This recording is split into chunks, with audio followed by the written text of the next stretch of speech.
Welcome back to Positive Vibes. We have a very special episode for you today. We have a brother and sister duo, Braylon and Marquise. Braylon's going to tell you about a man who's 110 years old and still drives his car every day to go get groceries and coffee.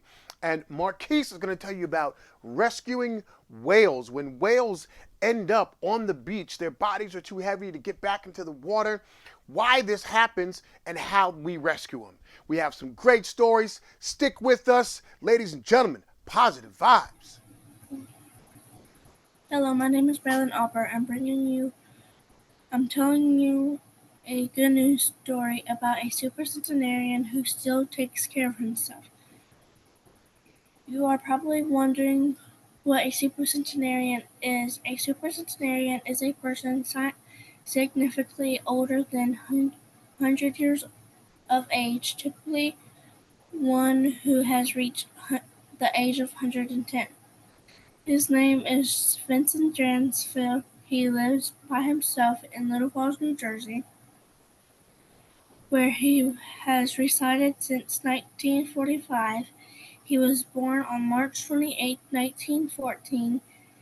His wife of 54 years died in 1992. He still drives his car every day, getting coffee at the convenience store and buying lunch. He requires no help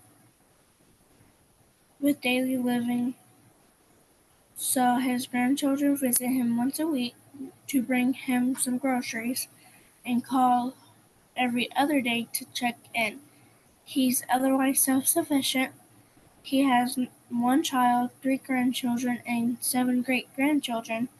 The one that helped tell the story is Erica Lista, Dransfield's granddaughter.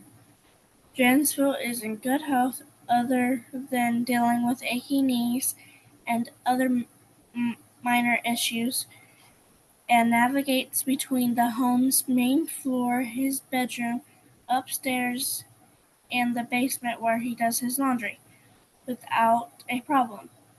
When asked how he feels at 110, Dransfield drunkenly says he's ready to put on boxing gloves and box. Family, friends, and doctors are amazed by his healthy longevity. Lisa says, noting she has more health issues at 49 than her grandfather does at 110. It's uncommon for men to live to 100. Only 15% of centenarians are male, according to the New England Centenarian Study based at Boston University. Dransfield is currently the 8th oldest on the list of validated supercentenarians. He says he has never had major disease like cancer or heart disease. Dransfield has just always been healthy and has no headaches or backaches, Lisa adds. I've been very, very, very lucky in my lifetime, Dransfield told Today.com in 2023. Many family members, friends, and firefighters recently gathered at the firehouse where he once served as chief to celebrate his 110th birthday. The craziest part is just how exciting people are to talk about him and celebrate him, Lisa adds. Lisa says, it's just so heartwarming to see how many people think he's special as we do. Dransfield spent more than 80 years serving as a member of the local volunteer fire department and was the chief for a period of time. After my grandmother passed away, that's really what kept him going every day. He would go to the firehouse from 3 to 5, and all the old guys would sit there and hang out like that was like his family. Staying active.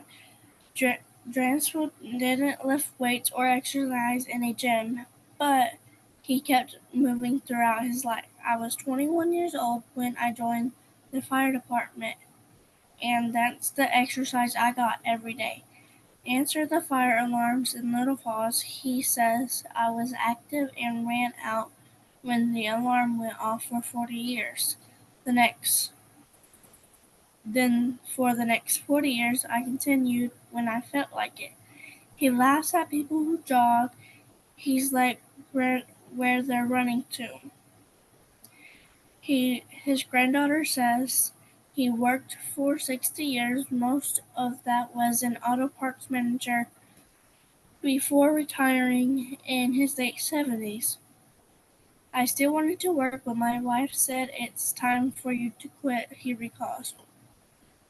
Milk does a body good. Dransfield left school after 8th grade and went to work for a dairy farm at 15 to help support his family.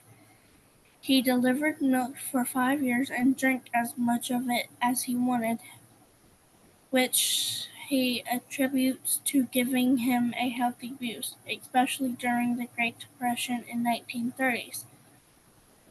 Milk still plays a role in his life.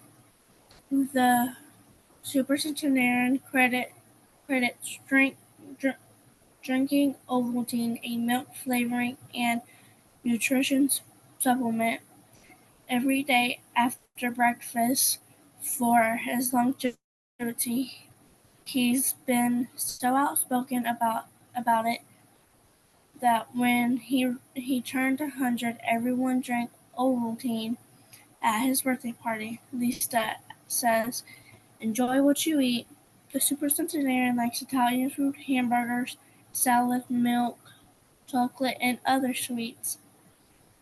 He drinks a cup of coffee every day and occasionally drinks beer, but doesn't enjoy other forms of alcohol.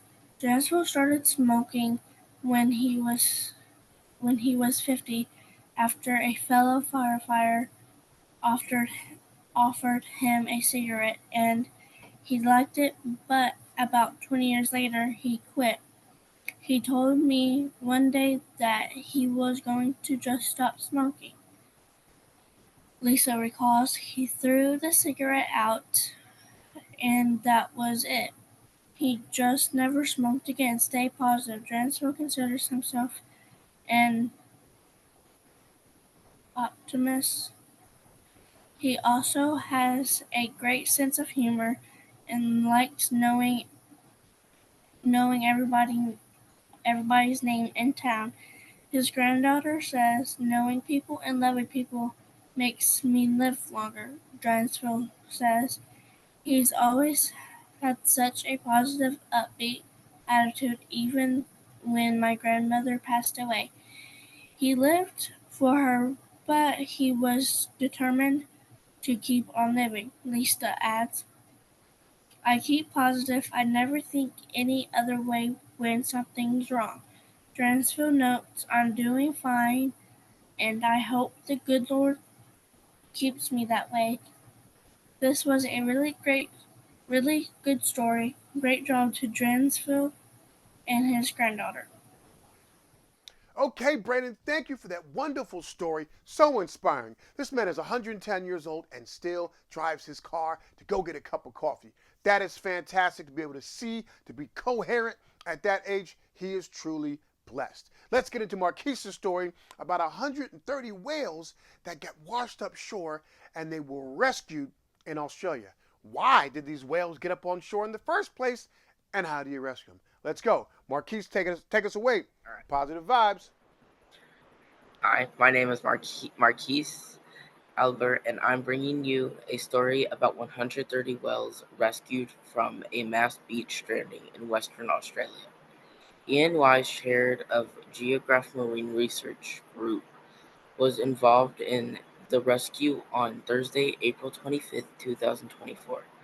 Groups of local and wildlife officials worked together to hold the animals upright and keep their blowholes clear, Wise said. Also present were wildlife officials from the DPAW, Department of Parks and Wildlife Service Western Australia, as well as experienced veterinarians, trying to save as many whales as possible.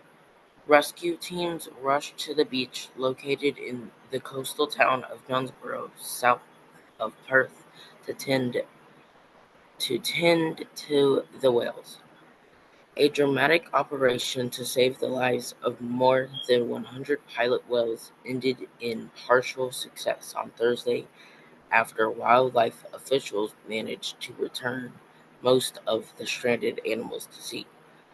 In total, 130 whales were returned to the sea after a total of 160 were beached, according to the DPAW. However, at least 28 whales died.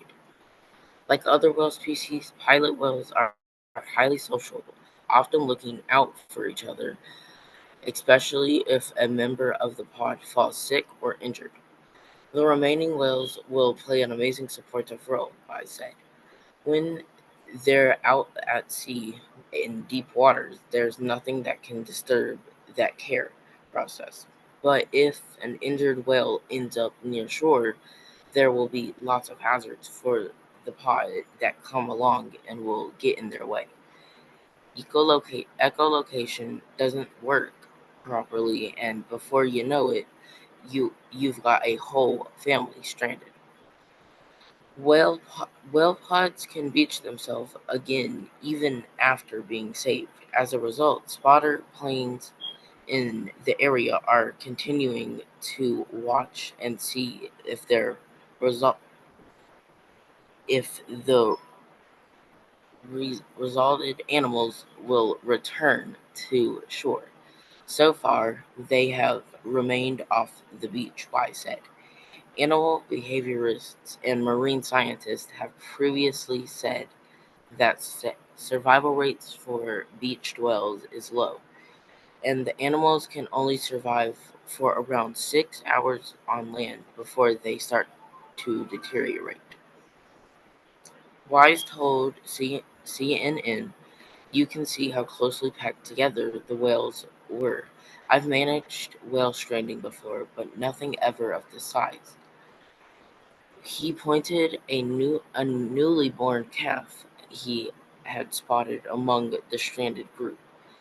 It was a little baby that still had creases down its body and its umbilical cord attached. Wise said that they that may or may not have been a factor of why these animals got to the point of stranding. My initial my initial reaction seeing hundreds of whales all bunched together on the beach was just completely and utterly overwhelming. It was really, really chaotic, he added. However, the final result was good news. As often with these events, it is only possible to save a few. I think the story tells us it tells us what happens when we pollute the waters. The trash that we throw can injure the animals in the water, and this can cause the whale stranding. All right, that's our episode. Positive vibes. We will be back for another episode. Shout out again to Braylon and Marquise, brother and sister duo. Positive vibes.